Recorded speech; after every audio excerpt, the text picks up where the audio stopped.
So I like that from Michael. He's super keen. Straight in. Michael, I'm just going to give an introduction. So some of you are aware, right now Sales Confidence has moved into an online membership subscription model. So we have a membership to learning and development, access to mentors and coaches. Now, I've been very lucky that Michael has given me access to his time over the last few years, particularly when I've really been in my own personal crises. So I just want to say a personal thanks to Michael. We've waited a long time to get you on board, so this is super exciting.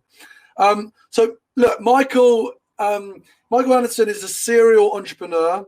He's had 3 exits with 3 different software companies that he founded and scaled himself.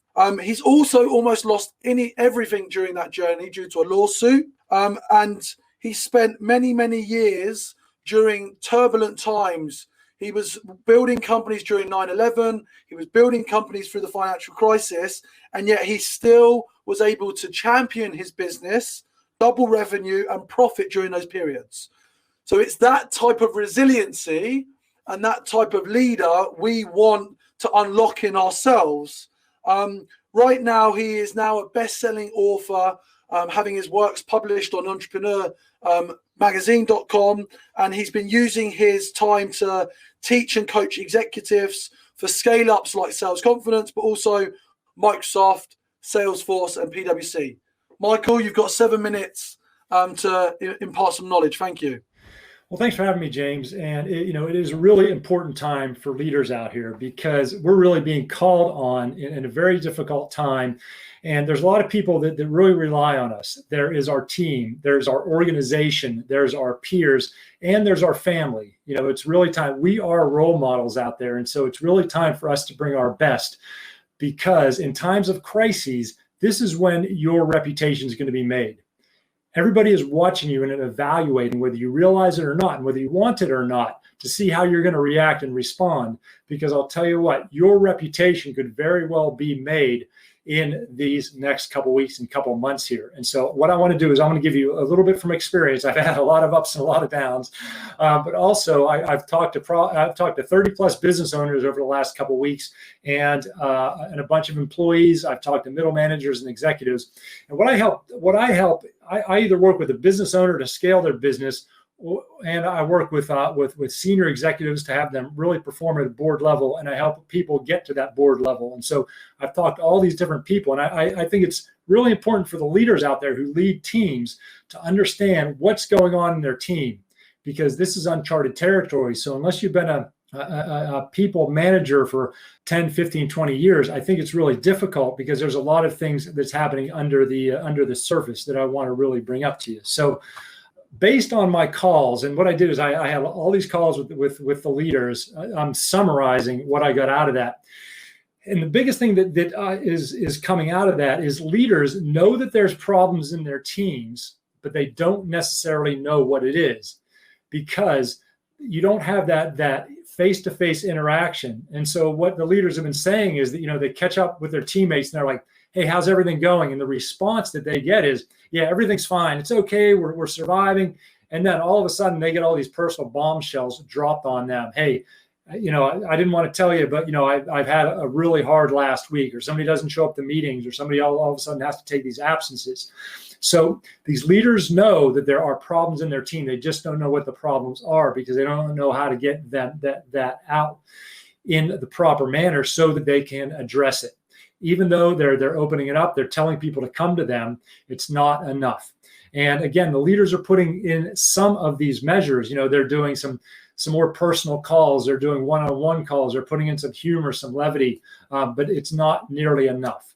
And they see their team as working a lot, people working a lot, but they're not as productive, even though they're putting in a ton of hours and people are answering emails at all these different hours and time. They're not having the production out of the team that you would expect for people working that much, because a lot of people working from fear, because of guilt, and because they're working and maybe some other people got furloughed or some other people aren't, and they want to keep their job. So there's a lot of fear and a lot of guilt out there, both on the employee level as well as on the leaders level. There's a lot of guilt that leaders are feeling, because I have a master's in psychology, so I work a lot on the psychological and neurological levels. A lot of leaders are feeling guilt because maybe they haven't been through this. They don't know if they're handling their team in the right way. They don't know if they're pulling the right levers and interacting with the team in a way that's really that's serving their team, and they feel like they're maybe letting their team, they're letting their organization down, especially because you're in such this unknown with maybe some industries are just on hold. Some industries, they don't even know if they're going to make it out of that. So there's just all this uncertainty, and a lot of leaders, especially in sales, are used to making their worth, are used to getting that ego boost because they're hitting these numbers, and some numbers have went away. They've got reforecasted. So people are really having issues finding their place, especially in the sales area. And employees, their employees are feeling isolated. They're feeling separated. There's a lot of fear and anxiety. They're feeling ungrounded. They're not feeling safe. It's really important. And they're doing this hard work out of a place of fear. And the problem is, whether it's you or your employees coming from a place of fear and uncertainty, you're making poor decisions. So in order to make really, really strong decisions, you have to do that from a rational place, not an emotional and not a fear-based place. And I want to bring up one study, and this study was done by Qualtrics. And they studied more than 2,000 employees.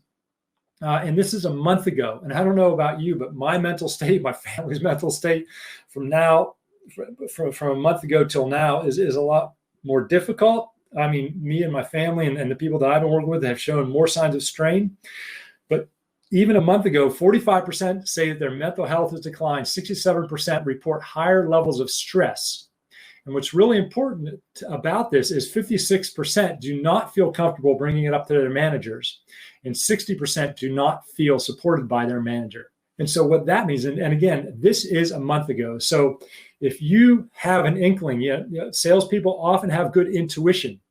If your intuition tells you that there are cracks in your team, there almost undoubtedly are, and the cracks are almost always deeper than you think they are, because by the time they surface, it's too late. And so now is really the time for you to be authentic and vulnerable and strong, because that's what the leaders are. That's what your employees are looking for. And that really means slowing down. That really means listening to your intuition. That really means you spending a lot of time with them. Because, if they're having an issue, it's not going to come out and, you're not going to pick up the call like, hey, Bob, how's it going? You all right? You sure you're all right? Of course, they're going to say, hey, things are okay. It's going to be spent by spending real time with them. In addition, if you want more stuff on this, there's only so much I can give you on 7 minutes, but I have a whole bunch. I'll put my email in there in the chat. You can send me an email. I'm on LinkedIn as well. There are anonymous surveys you can send out to get a true temperature check from your team. There's a lot of different things you can do to really do that. And again, it's so important that you're proactive on this, because if you wait until the dragon rears its head, it's really, really too late. And again, your people believe in you. You are a role model. So this is really the time for leaders to really do everything that they need to do. And I'll tell you what, you may learn more in these next couple of months, in these last couple of months, than you will in the rest of your entire leadership career. You're going to learn about yourself. You're going to learn about how to motivate and keep a team together. And you're going to learn about what your true character is. And we need you to bring your best. And so does all your people. And so this is really a rallying call. So that's my challenge out there to everybody, is do everything that they can to really be the leader that your team needs. Michael, that's incredibly powerful. Thank you for sharing. Just to let everybody know, we're coming up to our final speaker. We will summarize all of this in both articles and send out the recording, Michael, so everybody will get access to your information. So, Michael, we'll bring you back shortly.